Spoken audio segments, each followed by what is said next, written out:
Hello નમસ્કાર વિદ્યાર્થી મિત્રો, અક્ષરમ ઓનલાઈન પ્લેટફોર્મ પર આપ સૌનું હાર્દિક સ્વાગત છે.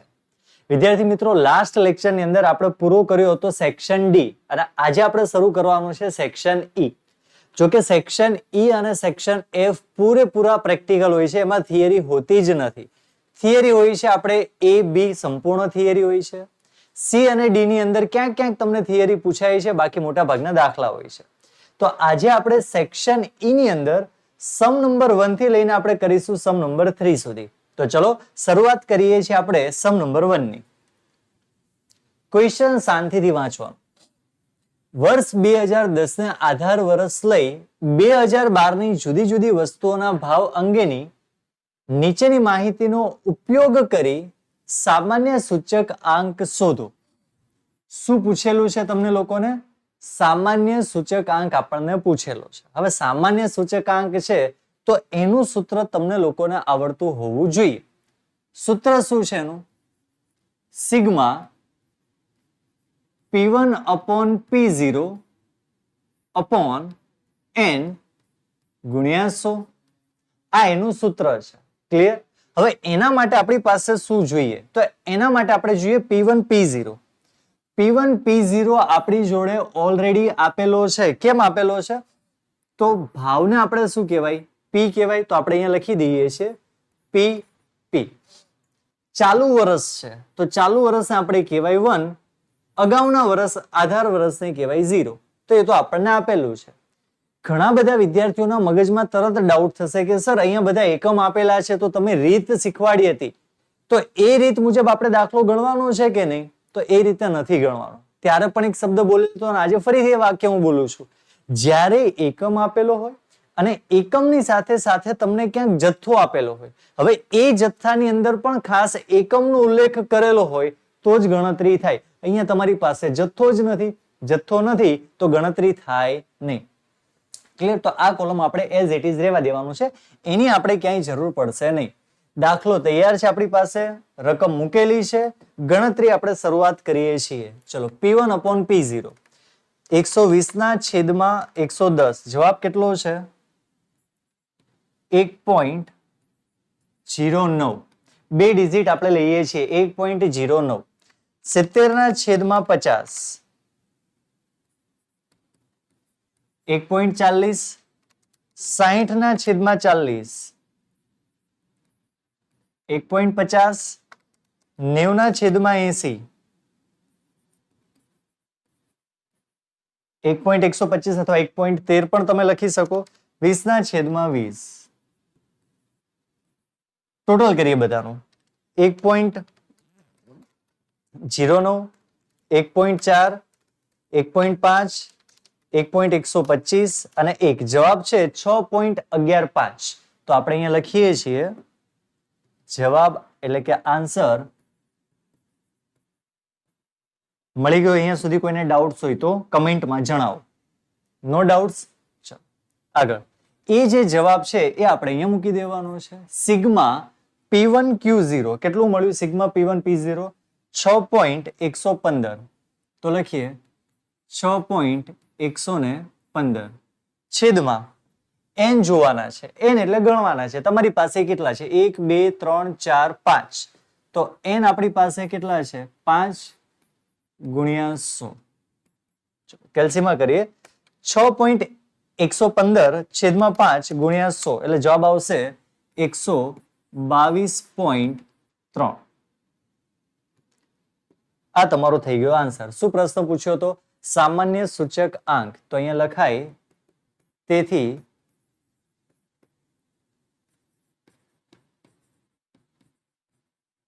સામાન્ય સૂચકાંક બરાબર 122.3 થાય. કમ્પ્લીટ? એકદમ ઈઝી. ચલો આગળ વધીએ. શું કહ્યું છે આપણને? દાખલા નંબર 2. કુલ ખર્ચની રીત પૂછેલી છે. કુલ ખર્ચ પૂછે એટલે તરત જ તમારે જોવાનો કે ચાલુ વર્ષનો જથ્થો આપેલો છે કે આધાર વર્ષનો જથ્થો આપેલો છે. એના પરથી નક્કી થશે કે લાસ્ટ પેર કે પાસેનું સૂત્ર. ઓકે. પહેલા લખીએ છીએ ભાવ, ભાવને કહેવાય પી, ભાવને કહેવાય પી, જથ્થાને કહેવાય ક્યુ. ચાલુ વર્ષ એટલે કે 15 છે તો એને આપણે શું કહીશું? 1 કહીશું. બાકીના બે છે એ આધાર વર્ષ આપેલા છે તો 0 અને 0. હવે અહીંયા નજર કરો, આધાર વર્ષનો જથ્થો છે. જો આધાર વર્ષનો જથ્થો હોય આને કહેવાય આધાર વર્ષનો જથ્થો. આધાર વર્ષનો જથ્થો એટલે શું? Q0. અને જ્યારે Q0 આપેલું હોય ત્યારે તમારે લાસ્ટ પેર નું સૂત્ર મૂકવું પડશે. ખાસ યાદ રાખજો. 2010-15 નો સૂચકાંક આપેલો છે. ચલો, બધું જ આપણી પાસે તૈયાર આપેલું છે. જે વસ્તુ આપણે અહીંયા લખી છે P0, P1, Q0 એ જ રકમ આપણે અહીંયા ઉતારી દીધેલી છે. માત્ર ગુણાકાર કરવાનો છે. ચલો ત્યારે GT નો ઉપયોગ કરતા જજો. P1 અને Q0 એ બંનેનો ગુણાકાર કરવાનો છે. સાથે GT દબાવવાનું છે કારણ કે આપણે ટોટલ જોઈએ છે. 14 ગુણ્યા 8 બરાબર 14 × 112. ચલો ત્યાર પછી 42 ચોક 168. 80 ગુણ્યા 4 320. ચલો મારે GT નો ઉપયોગ નહીં થાય કારણ કે મારે બટન ખોટું પ્રેસ થઈ ગયું છે. તમે ચાલુ રાખજો. 26 ગુણ્યા 16 બરાબર 416. ક્લિયર? ટોટલ GT દબાવો તમે, મારે ટોટલ કરવું પડશે.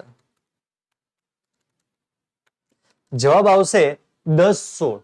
ચલો તો આપણે લખી નાખીએ છીએ અહીંયા 10 16.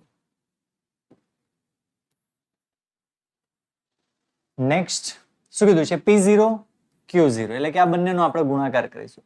સર ખબર કેમ પડે કે આ જ ટેબલ બનાવવાના છે? તો સ્ટુડન્ટ્સ લાસ્ટ પેર નું કીધું હોય ત્યારે લાસ્ટ પેર નો કોડ શું છે? આપણો 1000 છે. 1000 નો મતલબ શું થયો?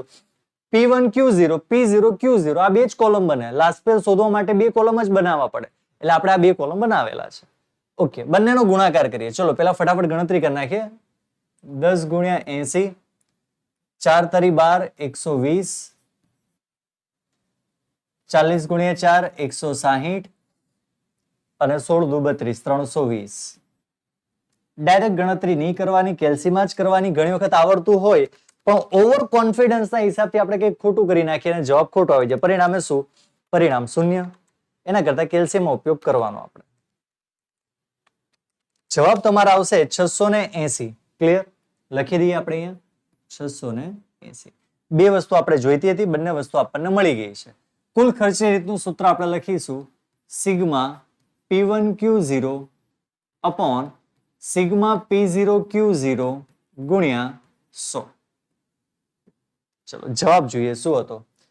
તો P1 Q0 નો જવાબ છે 10 16 અને 680.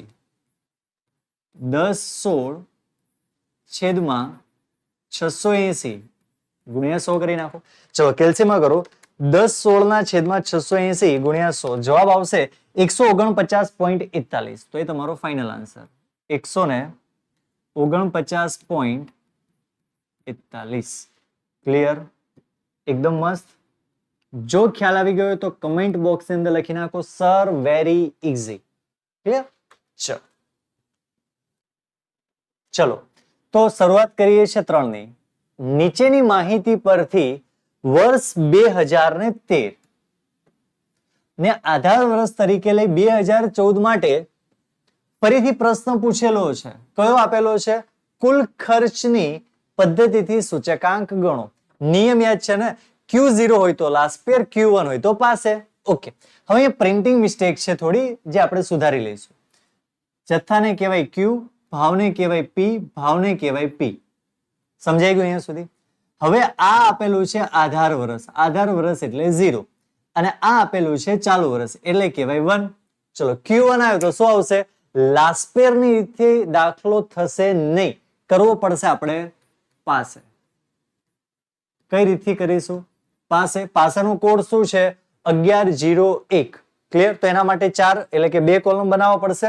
2 કોલમમાં કયા કયા? P1 Q1 P0 Q1. સમજાઈ ગયું? એકદમ ઈઝી છે. ચલો સ્ટાર્ટ કરીએ. દાખલાની ગણતરી કરીએ તે પહેલા રાઉન્ડ કરીએ, સર્કલ કરીએ P1 અને Q1 ઉપર. એ બંનેનો ગુણાકાર કરવાનો છે. તો કેલ્સી લઈ લો હાથમાં. અને શરૂઆત કરીએ છીએ આપણે ગુણાકાર. 15 ગુણ્યા 24 બરાબર 360. 45 ગુણ્યા ચલો ફરીથી 15 ગુણ્યા 24 બરાબર 360. 10 ગુણ્યા 45 બરાબર 450. GT નો ઉપયોગ કરીએ છીએ માટે 20 ગુણ્યા 5 બરાબર 100. 90 ગુણ્યા 3. ચલો હું ડાયરેક્ટ લખી નાખું છું. કેલ્સી ની અંદર ફરીથી આપણે ગણતરી કરવી પડશે, પણ એ કરીએ પછી. હવે નેક્સ્ટ કોલમ જે આપણે બનાવવાનું છે એ કોલમ છે આપણા માટે P0 અને Q1. ચલો ગણતરી આપણે કરીએ છીએ. ગણતરી સીધી છે, ફટાફટ કરી લઈએ. 15 દુ 30 તો પહેલાનો જવાબ આવશે 300. 40 ગુણ્યા 10 તો જવાબ આવશે 400. 16 પંચા 80 અને 240. જે બે કોલમ પૂછ્યા હતા આપણે બે કોલમ બનાવી દીધા છે. હવે ટોટલ કરીએ. 360, 450, 100, 270. જવાબ છે 1180. જ્યારે અહીંયા કરીએ 400 પ્લસ 380 પ્લસ 240 તો જવાબ આવશે 1020. બસ સૂત્ર મૂકવાના છે અને સૂત્રની અંદર કિંમત મૂકી દેવાની છે. તો સૂત્ર આપણે લખીએ છીએ, પાસેનું સૂત્ર આવશે sigma P1 Q1 upon sigma P0 Q1 ગુણ્યા 100. ચલો જોઈ લઈએ આપણે પહેલાની કિંમત કેટલી છે 1180. 1180 છેદમાં P0 Q1 છે 1020 ગુણ્યા 100. તો ફાઇનલી તમારો આન્સર બનશે 1180 ના છેદમાં 1020 ગુણ્યા 100. તો જવાબ આવશે 115.69. તો લખી દઈએ છીએ આપણે 115.69. તો આ તમને જે જવાબ મળ્યો છે એ કુલ ખર્ચની રીતનો જ મળ્યો છે, પણ કઈ રીતથી તો કે પાસેની મદદથી. ક્લિયર? તો ખાસ વિદ્યાર્થી મિત્રો આજના લેક્ચરની અંદર મહત્વના છેલ્લા બે દાખલા હતા, જેમાં બંનેની અંદર તમને પૂછેલું હતું તો કુલ ખર્ચ જ, પરંતુ પ્રથમ દાખલાની અંદર તમને આધાર વર્ષનો જથ્થો આપેલો હતો એટલે આપણે લાસ્ટ યર થી ગણ્યો, જ્યારે છેલ્લો સમ છે એની અંદર આપણને ચાલુ વર્ષનો જથ્થો આપેલો હતો એટલા માટે આપણે પાસેથી દાખલો ગણ્યો. ક્લિયર? તો બસ આજના લેક્ચરની અંદર મહત્વની કુલ ખર્ચની પદ્ધતિ બે રીતે થાય છે, જે બંને રીતે આજના લેક્ચરની અંદર જોઈ. વધુ સમ આપણે નેક્સ્ટ એટલે કે આવતીકાલના સેશનની અંદર જોઈશું. ત્યાં સુધી દરેક વિદ્યાર્થી મિત્રોને bye, have a nice day.